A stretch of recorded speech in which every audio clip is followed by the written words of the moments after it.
Good morning, India. And breaking right now for our viewers right here in Telangana is the widespread panic as more and more cities go into a virtual lockdown, including our very own national capital. The details are coming in right now. Also breaking right now is the approval granted by the SBI board towards the investment of rupees 7,250 crores in Yes Bank. Authorities are just revealing that the Reserve Bank of India has written to the different states to preempt them from withdrawing funds from private banks in the wake of the Yes Bank crisis. And back home, the BJP Home Minister Amit Shah promises that none guilty of the Delhi riots will be spared. From CVR English, live at Jubilee Hills, Saturday, March 14th, 2020. This is Good Morning India. So if you have grabbed your cup of chai, let's get ready to that first breaking news of today. Yes, friends, I have a lot of fresh newspapers, English newspapers that are lying here at my CVR English desk right now.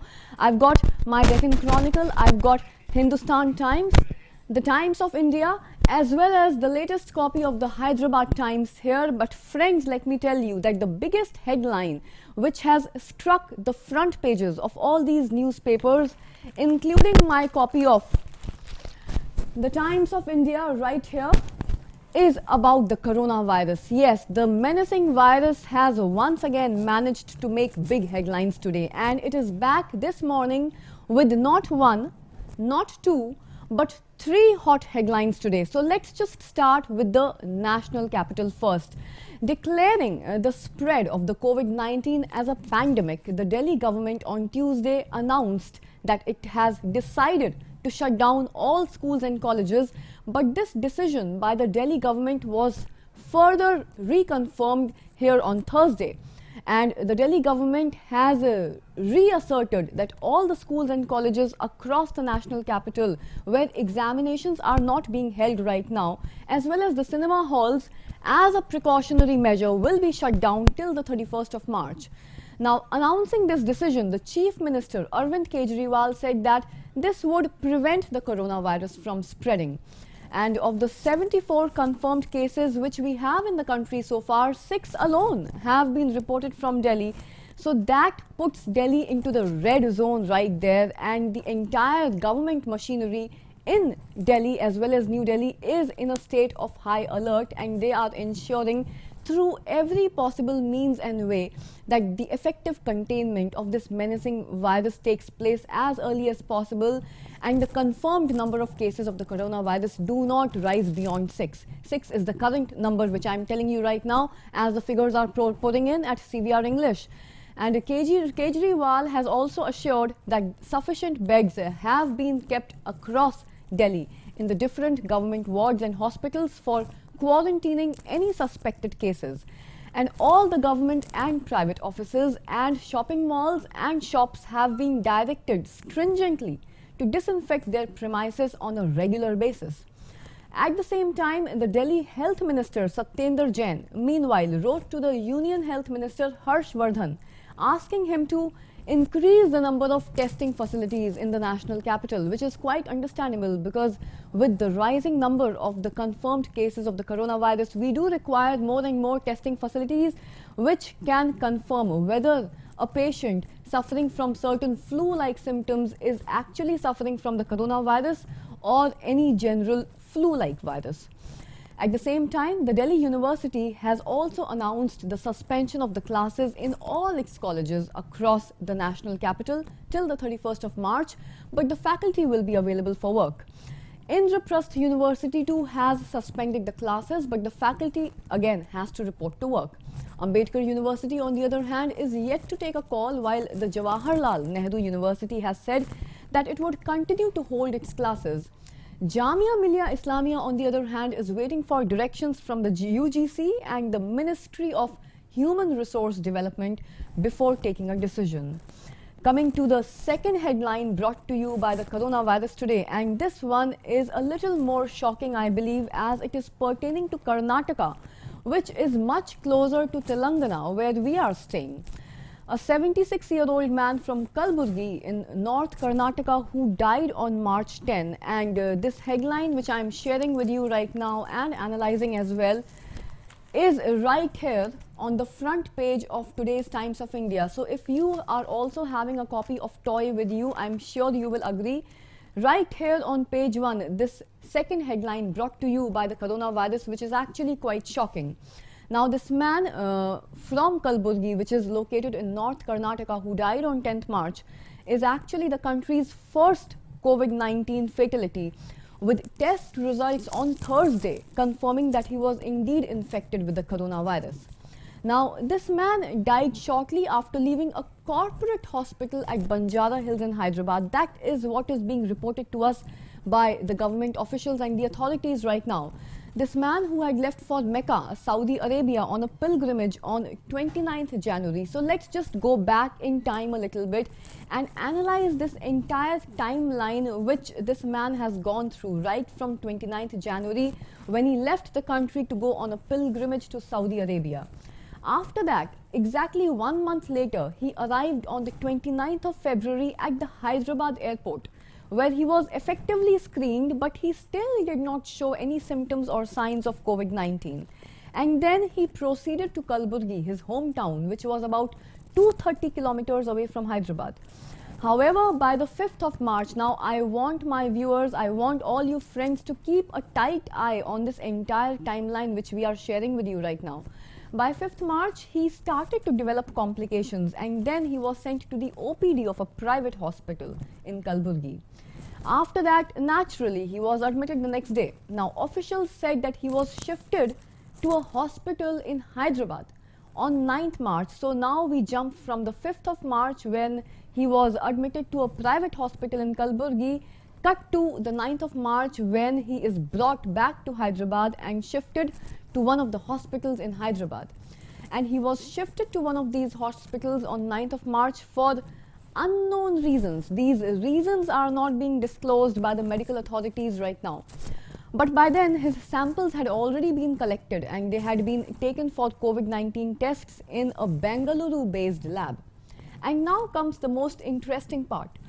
On 10th of March, the man's family brought him back from a hospital which is being identified as Care Hospital, one of the private hospitals in Hyderabad. He was brought back from Care Hospital and he ended up dying on the way to Kalburgi, and the health officials do not know exactly when and where he died. However, these officials are quick. They are very quick to add that all the protocol related to the pandemic was followed during this man's last rites on Wednesday afternoon here in Kalburgi. However, his throat swab samples had been received at a Bengaluru lab only on the 11th of March. After this entire fiasco has happened, after the man has died, his throat swab samples have been collected and they have been sent for further testing to a Bengaluru-based lab on 11th of March. Now, the major concern here, the major cause of concern here is the fact that this patient had come to Hyderabad from Kalburgi and visited 3 hospitals in the city. While 2 of these hospitals had denied him admission right from the start, Karnataka government maintains that the Care Hospital at Banjara Hills kept him in the ICU ward for 3 hours before directing him to the state-run Gandhi Hospital, which is the nodal center for all the COVID-19 cases here. In the wake of this shocking development, the Telangana High Court has directed the state and the drug control mechanism to keep all the pharmaceutical shops under check and ensure that masks and hand sanitizers are available to all at affordable prices, which is quite understandable and also the need of the hour. We need to make sure that masks, sanitizers and soaps are available to the masses of Telangana and Andhra Pradesh at the most affordable prices, because hygiene at this stage of containment is most important. And KCR's scientist friends have been insisting on the same procedure to be followed as far as hygiene is concerned, because these scientist friends are again and again insisting, and I must remind you that this scientific piece of knowledge was there in one of the recent copies of Times of India which had arrived on my desk just a couple of days ago, and I remember sharing that piece of information with all of you, which spoke about how something as simple as soap can be quite effective as far as the containment of this disease or infection is concerned, because there are certain chemical compounds, certain components of soap which mimic the fat molecules which are present in the outer layer of the coronavirus. Yes, my friends, there are certain substances, chemical compounds known as amphiphiles, which are present in soap. Now, the quality about these amphiphiles is that they mimic the fat molecules which are present, or the lipid molecules which are present in the outermost membrane of the coronavirus. These amphiphiles are not fats, they are not lipids, but they are fat-like molecules. So what happens is that when the coronavirus comes and sticks to the surface of your skin, for example, the skin of your hand, for instance, if you go out and you are out and about touching some various public surfaces. Some of these public surfaces may be dirty and unhygienic, and chances are that you may come in contact with the coronavirus over there. So what happens is that this virus is very sticky and it tends to stick to the surface of your skin. And when you wash your hands with soap and water, with soapy water, the amphiphiles present in soap mimic the fat molecules present in the outer membrane of the COVID-19, and they actually end up outcompeting the molecules, the fat molecules in the outer membrane of the COVID-19, and as a result, the COVID-19 ends up getting detached from the surface of your skin, leaving behind just soap and water. So, containment of this disease is still the best policy at this stage. That is what the government and the medical officials are also stressing on right now. And the containment is possible only and only when we maintain a stringent, a strict level of hygiene at our personal level. And for that, soap and water is the best strategy right now. So all these materials are being made available across the length and the breadth of Telangana and Andhra Pradesh right now, making sure that the masses have access to masks, sanitizers and soap. A bench of Chief Justice Raghavendra Singh Chauhan and Justice A. Abhishek Reddy have also sought adequate measures to be taken to ensure this. So that comes as a very assuring news right in the morning, I must say. However, the third headline is quite serious, almost as serious as the second one, because it once again concerns one amongst us only, because an Andhra Pradesh student who has just now returned to Nellore has also tested positive for COVID-19. Just a few days ago, I was discussing one of the headlines that had erupted on the front page of Times of India, and I remember telling you that a lot of AP students, our Telugu students, were still stranded in Italy because the government was very reluctant to issue them the fit certificates, as they were not showcasing any signs or symptoms of the COVID-19 infection. However, after that drama happened, after that entire fiasco took place, I believe the Italian government and the Indian government did come into the picture. They acted quite swiftly and they made sure that these Telugu students report back to our country as soon as possible. Now, this one student has returned to Andhra Pradesh, but he is also testing positive for COVID-19. Andhra Pradesh on Thursday reported its first confirmed case of the novel coronavirus after this student reported being tested positive in Nellore. This student is from Andhra Pradesh, and that is the biggest concern. This student who returned to his native town from Italy on 7th March, and this student also being the first coronavirus case in the state and the 74th in the country, according to the Union Health Ministry. This student landed at the Chennai airport first of all from Italy and then reached Nellore by road. Though he had no symptoms of the virus when he was screened at the airport, he kind of developed cough and fever later, prompting the health authorities to keep him in strict isolation. On Thursday, this first coronavirus case was confirmed and the medical health department released a statement that this student had indeed tested positive. Thereafter, he was admitted to the isolation ward in the Government General Hospital at Nellore, and the swab samples were then sent to the Viral Research and Diagnostic Laboratory in Sri Venkateshwar Institute of Medical Sciences at Tirupati, where the medical team confirmed interim positive for COVID-19 on Wednesday. What is more worrisome is that this student did come into contact with 5 people after landing in India from Italy. All these 5 people, including the parents of the student and a friend, have been kept under strict hospital quarantine. In the wake of this shocking scenario, which is currently existent in our very own Telangana and Andhra Pradesh, it is only wise to restrict ourselves from attending any kind of mass gatherings. Let's be safe, let's be alert, and let's be together in this fight against the coronavirus. And as we all know, if there is a problem, sooner or later, a solution is inevitable and will emerge in the form of a powerful vaccine which can tackle and beat this virus right in its infancy. Keeping our fingers crossed, let's wait for the scientific community to get back to us on this. However, on an international level, let me tell this to you, and this international news has also reached my desk just now. The pandemonium created by this virus is no less. Of course, it's not just the sports programs closing down right now in the United States of America, but schools as well in New York City. 2 more schools have joined the more than 1,500 Cambridge K-12 schools across America that have or are planning to shut down due to this virus. And that causes a big problem in America, not only for many other factors, but for families who rely on free or discounted school meals for their children. This is such an interesting angle that a lot of people don't even think about. In fact, celebrity chef and owner of Crafted Hospitality, Tom Colicchio, was scheduled to speak at South by Southwest about universal access to school lunches for children, and the same event got cancelled due to this virus. But the virus seems to have made this issue all the more important now. So there you are, the novel coronavirus once again managing to make the biggest headlines in today's copy of the Times of India and Deccan Chronicle. And this virus will continue to make headlines until we as a nation do not work together with the government, cooperate with the government in a strict way to ensure the effective containment of this virus. So yes, friends, those were the headlines made by the coronavirus. And now let's move on to the banking sector once again. In the latest update received from Yes Bank at our studio reveals that the crisis hit bank said on Tuesday that customers could now make payments towards credit card and loans through other bank accounts days after the banking services were curtailed after the RBI imposed a moratorium on the lender. The move comes as panic-gripped customers who queued before the ATMs and bank branches to withdraw money. They were not able to access internet banking and digital payments through another party's platform.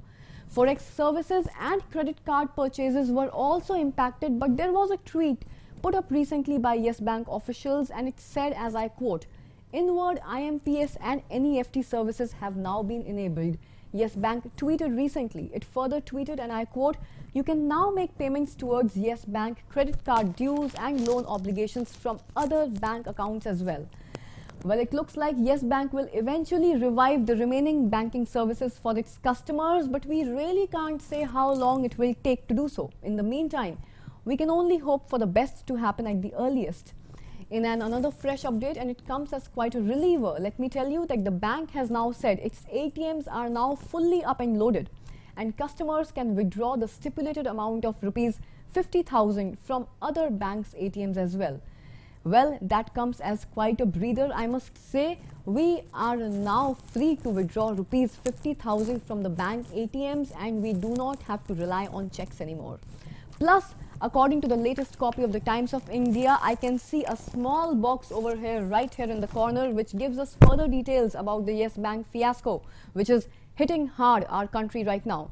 The SBI board has finally approved a proposal to invest rupees 7,250 crores in Yes Bank by purchasing 725 crore shares. The Reserve Bank of India has written to the different states of the country to preempt them from withdrawing funds from private banks in the wake of the Yes Bank crisis. The governments that have already decided to shift their funds have been told to reconsider. Well, those were the 2 hottest and the 2 biggest headlines which have hit the English newspapers of Andhra Pradesh and Telangana today: COVID-19 and Yes Bank. And now I believe that you must be also done with your cup of chai or your mug of filtered coffee, and all of you are ready and all set, all charged to start your day with fresh energy, fresh vibes, and fresh positive thoughts.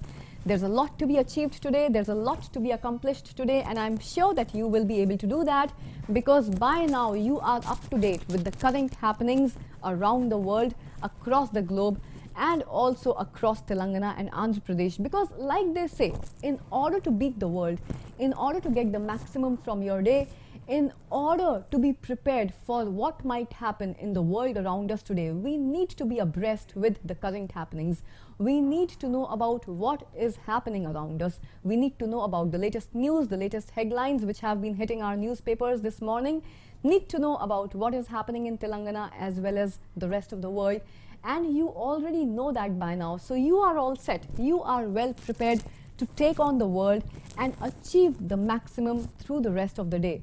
Well, that keeps you prepared, and that is my job, to help you every day to stay and get in touch with the latest happenings of the day, to stay up to date and be in touch with the latest happenings. And so you are all set, my friends from Hyderabad, my friends from Telangana and Andhra Pradesh, all set to go once again.